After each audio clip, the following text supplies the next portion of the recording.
करता हूँ। दोबारा से मैं बोल रहा हूँ क्योंकि हम रिकॉर्ड कर रहे हैं। अच्छा, ये हम क्या पढ़ रहे हैं? Union operator. यूनियन ऑपरेशन क्या है कि दो टेबल्स को हमने यूनियन लगाना है। तो उसके लिए कंडीशन, फर्स्ट कंडीशन क्या है कि एट्रीब्यूट उसके सेम होने चाहिए, ठीक है। और दूसरी कंडीशन क्या है? उसके कोरेस्पोंडिंग, यानी कि जिस तरह इस एग्जांपल के अंदर CRID1 और दूसरे टेबल में भी CRID1 ही होना चाहिए। इसी तरह प्रोग्राम ID 1 लिखा हुआ है, इधर भी प्रोग्राम ID ही होना चाहिए। इसका फर्स्ट कॉलम, इसका फर्स्ट कॉलम, इसका सेकंड कॉलम, इसका सेकंड कॉलम, इसका थर्ड कॉलम, इसका थर्ड कॉलम, इसका फोर्थ कॉलम, इसका फोर्थ कॉलम का एट्रीब्यूट्स सेम होना चाहिए, ठीक है। एट्रीब्यूट सेम होना चाहिए, वैल्यू डिफरेंट होगी क्योंकि तभी तो यूनियन लगाना हमने, ठीक है। और ये काम हमने करना है। अब यहाँ से एग्जांपल गौर करें कि इसमें दोनों कंडीशन पूरी हो रही है। इसमें कितने नंबर ऑफ कॉलम है? 1 2 3 4। और कोर्स 2 के कितने नंबर ऑफ कॉलम है? जी जी जी आमना। वो स्क्रीन शेयर नहीं हो रही है, एक्सेल शेयर हो रहा है। अच्छा, ओ ये ले, सॉरी सॉरी सॉरी सॉरी, चलें, अच्छा किया बता दिया। अच्छा, ये हमारे पास हम दोबारा से इस तरफ तवज्जो करते हैं कि दोनों के एट्रीब्यूट्स सेम होने चाहिए, नंबर ऑफ एट्रीब्यूट सेम होने चाहिए, यानी कि दोनों टेबलों के column, number of columns same होने चाहिए। इस कोर्स 1 में कितने नंबर ऑफ कॉलम है? 1 2 3 4। कोर्स 2 में कितने हैं? 1 2 3 4, 4 ही होने चाहिए। दूसरा कॉलम क्या, दूसरा क्या कहलाता है? दूसरी कंडीशन ये कहलाती है कि जो इसका कॉलम की टाइप होगी वही कोर्स 2 की भी टाइप होगी। अभी इधर लिखा हुआ है CRID1, तो ये CRID1 ही होना चाहिए। इसमें दूसरा कॉलम है PROG प्रोग्राम ID, तो दूसरे कोर्स में भी प्रोग्राम ID होना चाहिए। अच्छा, कोर्स 1 के टेबल के अंदर क्रेडिटार तीसरा कॉलम है, तो कोर्स 2 में भी क्रेडिटार तीसरा कॉलम होना चाहिए। कोर्स 1 में यानी कि टेबल 1 में कोर्स टाइटल है चौथा और आखिरी कॉलम, और कोर्स 2 में भी कोर्स टाइटल होना चाहिए। तो इन दोनों को मर्ज कर लेंगे, क्या कर लेंगे? यूनियन ले लेंगे, मर्ज कर लेंगे, इकट्ठा कर लेंगे, तो हमारे पास कौन सा ऑपरेटर लगेगा? Union operator. Union operator you से डिनोट करते हैं, ठीक है। अब ये इसका मतलब है कोर्स 1 यूनियन कोर्स 2, तो कोर्स 1 के सारे कोर्स आ गए और कोर्स 2 के भी सारे कोर्स आ गए, दोनों का कंबाइन करके ये हमारे पास एक टेबल सामने नजर आ जाएगा। क्लियर हो गया? जी सर। सब? जी सर। Are you sure? जी सर। ये राजिया कैसे बोलती है जी सर? अच्छा, ये रोब के साथ बोलना चाहिए। ओके। अच्छा, यूनियन का क्लियर है। अब हमारे पास है इंटरसेक्शन। इंटरसेक्शन क्या है? इंटरसेक्शन को उर्दू में तकाते कहते हैं, ठीक है। हम क्या करते हैं? कता करते हैं, एक टेबल से दूसरे टेबल के दरमियान देखते हैं कि कौन कौन सा रिलेशन सेम है, ठीक है, कौन कौन से वैल्यू सेम है, तो हम क्या करते हैं कि इंटरसेक्शन ले लेते हैं। इंटरसेक्शन ले लेते हैं, वो कैसे? लेट्स सपोज हमारे पास है एक टेबल कोर्स 1 है और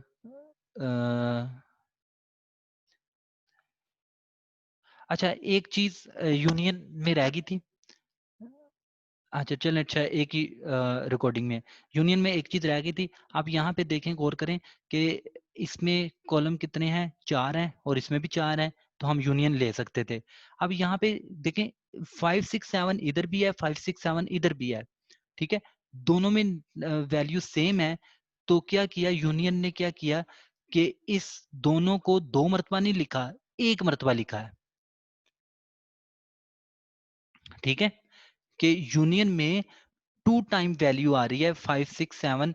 देखें इधर भी है और 5 6 7 इधर भी है, तो दोनों में सेम है, ये कॉलम पूरा सेम है, ये वैल्यूज इधर 873 P9 873 भी सेम है, इधर क्राइटर 4 है, इधर भी क्राइटर 4 है, फिनेंशियल मैनेजमेंट है, इधर भी फिनेंशियल मैनेजमेंट है, तो ये पूरी रो इस पूरी रो के साथ सेम है।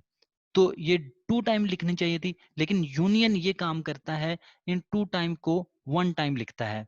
सेम एक्सेल में अगर मैं दिखाऊं आपको,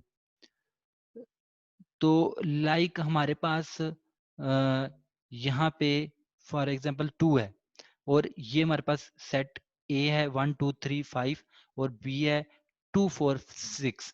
तो इसका यूनियन क्या होगा 1 2 3 4 5 6। अब 2 जो है कॉमन आ रहा है दोनों में, लेकिन हमने यूनियन किया तो सिंगल टाइम लिखना है इसको। ठीक है, ठीक है।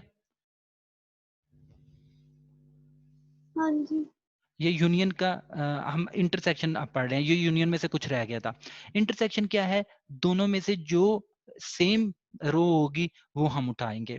ठीक है, अब कोर्स 1 में और कोर्स 2 में कौन सी सेम रो है, ये रो है C4 5 6 7, ये वाली रो, और 5 C4 5 6 7 कोर्स 2 के अंदर ये रो सेम है, तो सिर्फ यही उठ कर आएगी, बाकी कोई नहीं आएगी। तो इंटरसेक्शन में क्या होगा कि दोनों में से सेम वैल्यू उठ के आएंगी। इसको अगर हम सेट के जरिए पढ़ते हैं, तो सेट के जरिए इसको हम क्या करते हैं, ए इंटरसेक्शन उल्टा यू है। अब उल्टा यू तो मेरे ख्याल से इधर है नहीं कीबोर्ड के अंदर, उल्टा यू तो मेरे ख्याल से कोई भी नहीं है ना। चलो, उल्टा यू है ही नहीं, चलो ये उल्टा यू लगा लेते हैं फॉर एग्जांपल।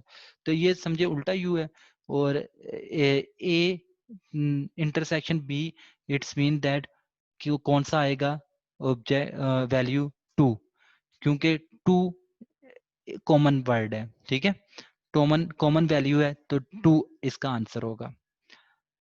सर इंटरसेक्शन के लिए डॉट भी यूज होता है? क्या इंटरसेक्शन के लिए डॉट भी यूज होता है? डॉट?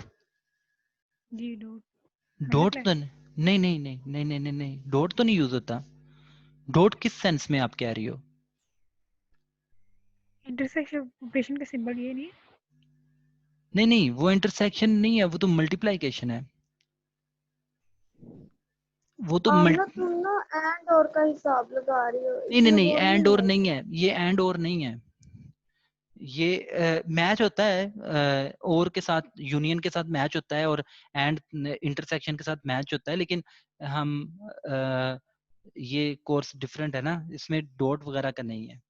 ठीक है, इसमें जो हमारे पास सिंबल्स हैं वही हैं, वो और एंड वगैरह कंपैरेटिवली एक जैसे ही हैं। यूनियन और कहलाता है और इंटरसेक्शन एंड कहलाता है, तो वो हम करते हैं, लेकिन इसमें वो डॉट वगैरह का नहीं है कंसेप्ट। ठीक है, the union and intersection operation are use less as compare to selection projection operation. ठीक है, सिंपल ये बताना चाह रहा है कि यूनियन इंटरसेक्शन जो है ना, कंपेयर हम हम क्या करते हैं, इसकी सिलेक्शन और जो प्रोजेक्शन है ना वो ज्यादातर यूज करते हैं। ठीक है, जो इंटरसेक्शन और यूनियन है ये बहुत कम यूज होता है। अच्छा, इसके बाद है set difference operator. Difference operator क्या है कि कोर्स 1 के जो कोर्स 2 में नहीं है वो टाइप करने हैं। अच्छा, कैसे? मैं एग्जांपल आपको एक्सेल से देता हूं। कैसे करेंगे हम? a माइनस बी, इसका मतलब है डिफरेंस